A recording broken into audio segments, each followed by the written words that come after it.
नमस्कार, news makers में आपका स्वागत। मैं हूं प्रकाश हिंदुस्तानी।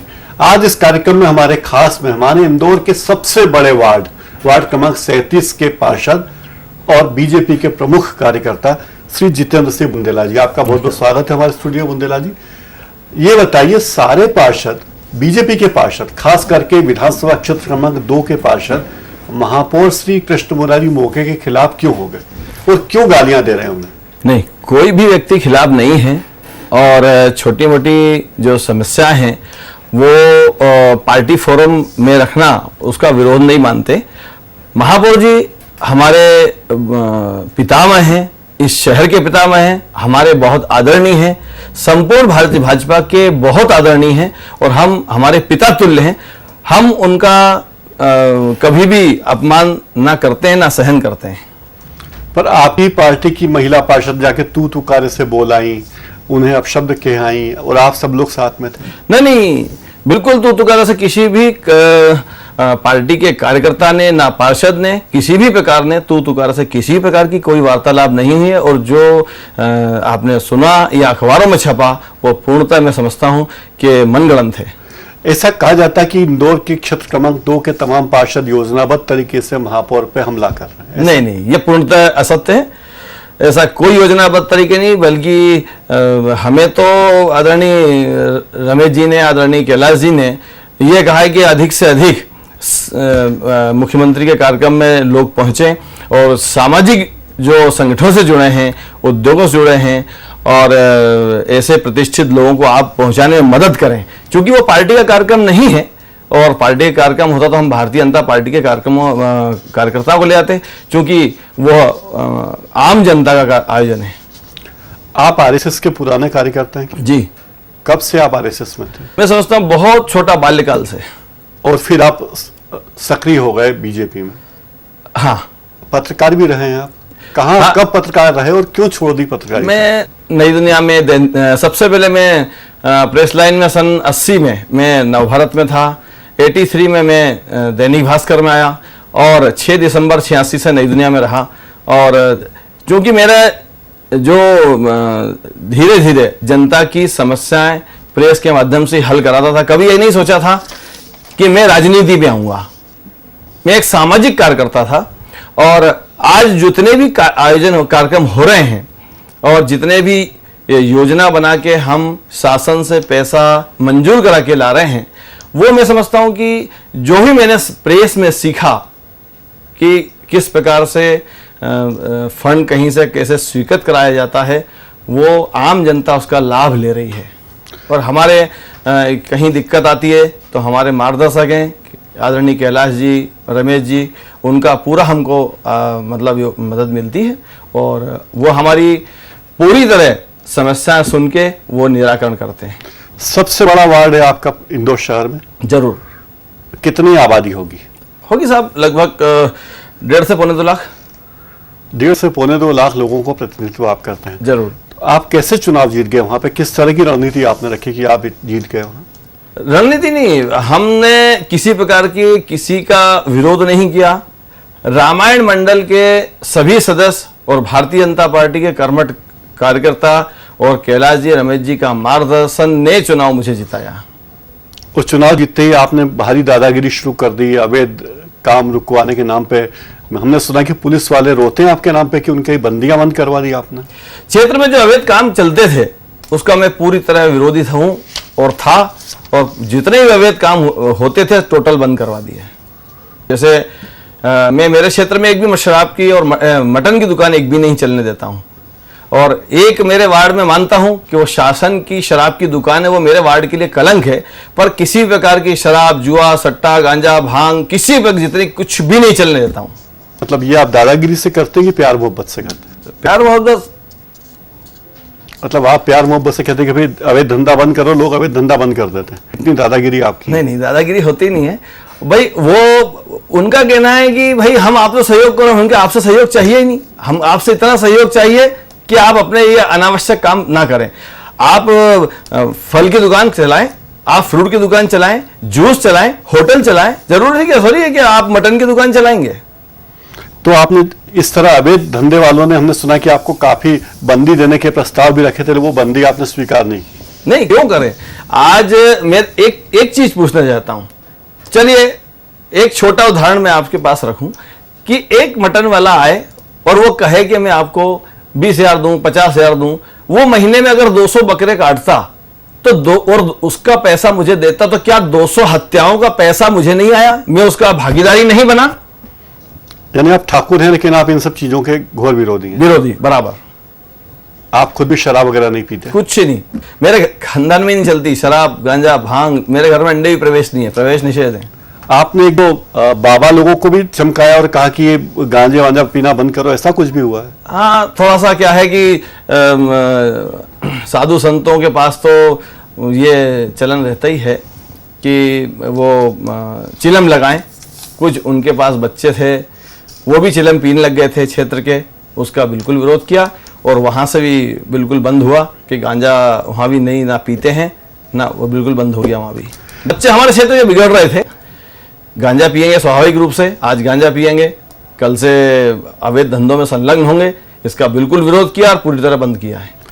आमतौर पर शहर के विकास के लिए जनप्रतिनिधि बड़े लालायित रहते हैं, विकास चाहते हैं, लेकिन इंदौर ऐसा शहर है जहां विकास की कोई भी बात शुरू होती है तो जनप्रतिनिधि पहुंच जाते हैं, काम रुक जाए।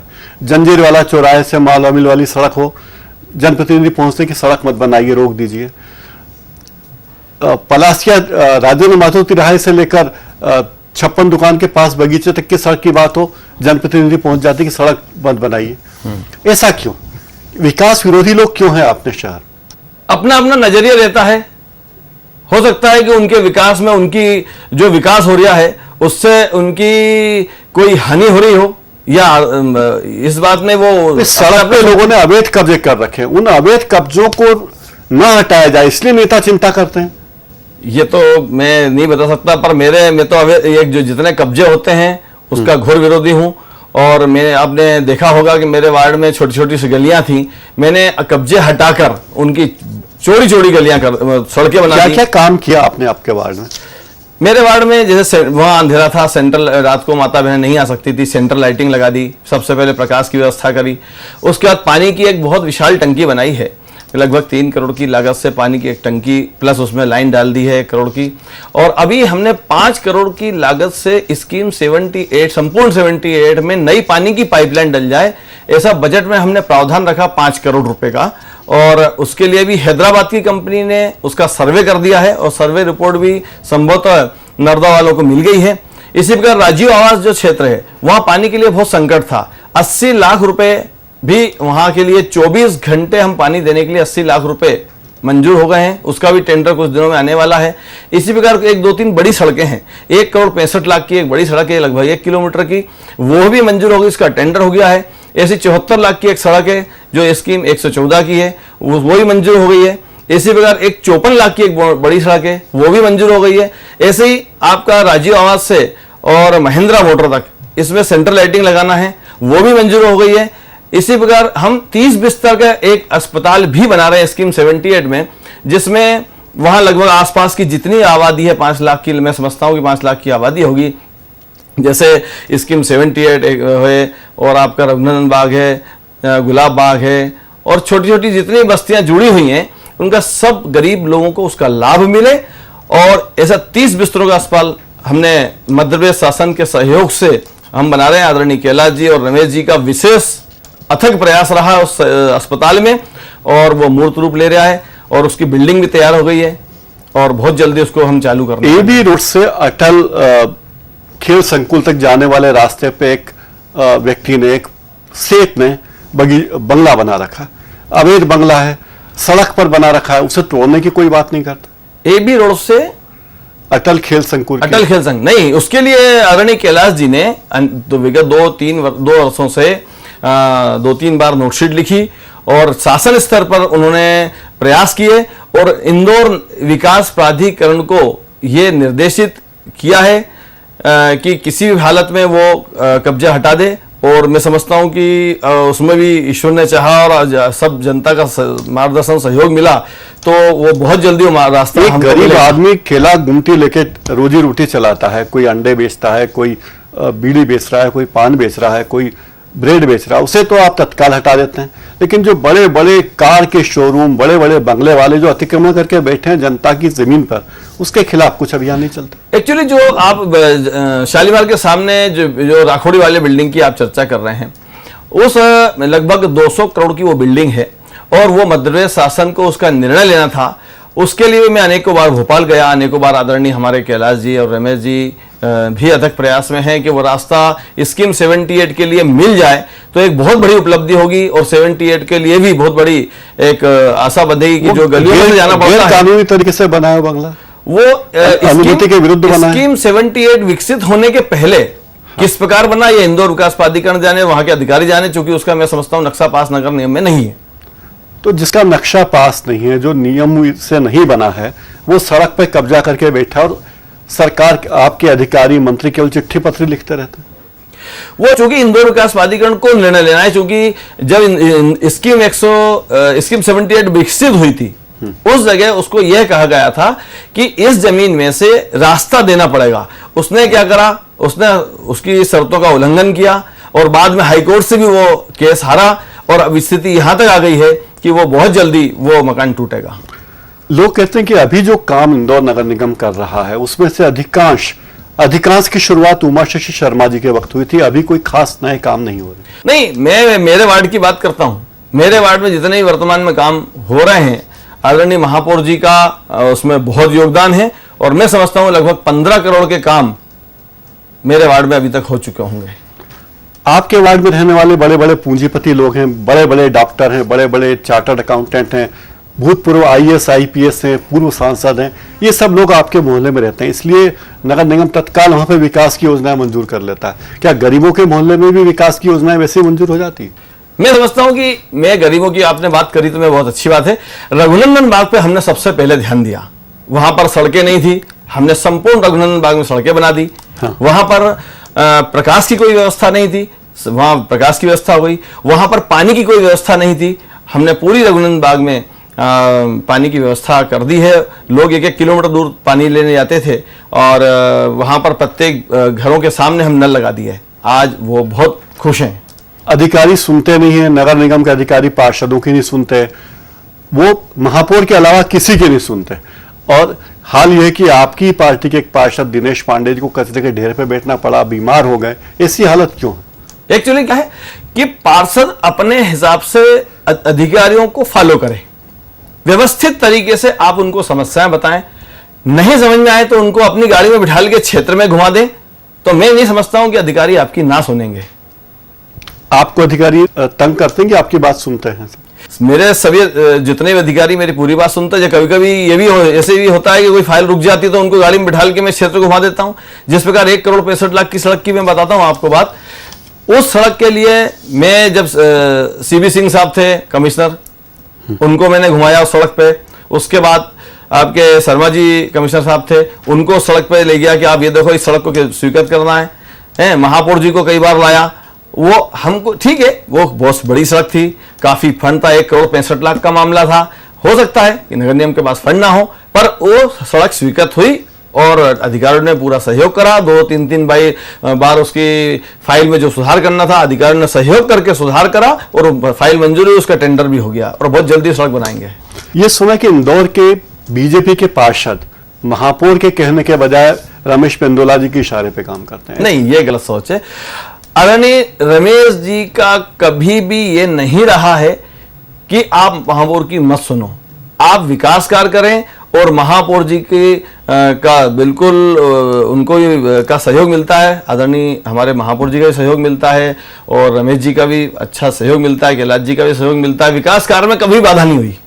हमने तो ये भी सुना कि महापौर इतने बड़े व्यक्ति हैं, बीजेपी के इतने बड़े नेता हैं कि वो बीजेपी के पार्षदों की तो बात ही नहीं सुनते। नहीं, ये बात पूर्णतः गलत है और मनगढ़ंत है। वास्तव में महापौर जी बहुत सरल और अच्छे स्वभाव के हैं और वे सभी की बात सुनते हैं, हर पार्षद को तवज्जो देते हैं, हर पार्षद की बात सुनते हैं और उसकी समस्या त्वरित निराकरण करते हैं। लेकिन चलती अफसरों की ज्यादा है। मैंने एक बात अफसरों के बारे में बताई, अफसरों को व्यवस्थित तरीके से आप समस्याएं बताएं, व्यवस्थित फाइल ले जाएं, कई स्थितियां ऐसी होती है जहां सड़क नहीं बनना चाहिए और अनावश्यक बना दें या फाइल बना तो वो रोक देते हैं, फिर वो चिल्लाते हैं कि हमारा काम नहीं हो रहा है। आप वास्तव में ऐसी फाइल बनाएं कि अधिकारियों को तकलीफ नहीं आए, वो भी एक कांटों की कुर्सी पर बैठे हैं। आज ठीक है, हमने उस फाइल बना दी, गलत है सही है उसका निर्णय अधिकारी को लेना है। हम तो क्या है 5 साल बाद ये वार्ड ने दूसरा वार्ड, अधिकारी को तो हमेशा उसी कुर्सी पर रहना है, तो उनको उनकी कुर्सी भी दिखती है, नौकरी भी दिखती है। अगर वो किसी फाइल को मंजूर करते हैं या नामंजूर करते हैं, उनका स्वविवेक से काम करते हैं। पूरे नगर निगम में तो डेपुटेशन पे आए अफसरों का बोलबाला है। इंदौर से जिन अफसरों को प्रेम है, मोहब्बत, तो ऐसे अफसर तो है ही नहीं इंदौर में। नहीं, ऐसे अफसर भी हैं, मैं समझता हूं ऐसे कई अफसर हैं जो कोई गलत फाइल बन जाए तो उसको सुधार भी करवाते हैं। ऐसे 1-2 फाइल में मैं बताना चाहूंगा कि जैसे हमारे अशोक राठौर जी, कुछ फाइलें में कुछ त्रुटि रह गई थी, उनने हाथों हाथ इंजीनियर को वहीं बुलाया, वहीं पर उनने फाइल सुधराई और फाइल स्वीकृत हुई। जितेंद्र सिंह जी, आप हमारे दर्शकों से कुछ कहना चाहें तो कह सकते हैं, क्योंकि आपके वार्ड में हमारा डीजी केबल बहुत लोकप्रिय है, बहुत तेजी से चलता है। बस मैं यही कहूंगा कि अपना वार्ड सुंदर बनाएं, उसमें सहयोग करें। और मैं समझता हूं कि एक दिन में मैं अगर 200-300 माता बहनें या हमारे रहवासीगण मिलने आते हैं, 100-250 समस्याएं पर डे आती है। स्वाभाविक है 250-250 समस्याओं में मुश्किल से 35-40 हम हल कर पाते होंगे। दूसरे दिन फिर उतनी समस्याएं हमारे पास फिर सामने खड़ी होती हैं। और स्कीम 78 में एक सबसे बड़ी समस्या एक ये है, मेरे वार्ड में बहुत बड़ी कॉलोनी है स्कीम 78, वहां ड्रेनेज की 4 इंच की लाइन डाली है इंदौर विकास प्राधिकरण ने, और उसको आए दिन वो चौक भी होती है। इसी प्रकार पानी की पाइपलाइन के लिए अगर 5 करोड़ शासन ने मंजूर करे हैं, तो उस पाइपलाइन को प्रत्येक घर के सामने सुव्यवस्थित तरीके से डल जाए, इसमें सभी रहवासी सहयोग करें। जैसे लोगों ने नर्मदा की लाइन के ऊपर अतिक्रमण कर लिया है, अब वो कहते हैं गंदा पानी आ रहा है। अब आपने नर्मदा की लाइन के तो ऊपर तो उठले या चढ़ाव बना लिए, अब पार्षद कहां से उसको पाइपलाइन डाले? अगर मैं तोड़ता हूं तो पार्षद पे नाराजी, नहीं तोड़ता हूं पानी नहीं मिलता है तो पार्षद पे नाराजी। तो इस समस्या का मिल बैठ के और अच्छी तरह से मतलब समस्या का हल निकाले, जिससे क्षेत्र में उन नर्मदा का पानी सभी को मिले और आजीवन की समस्या खत्म हो जाए।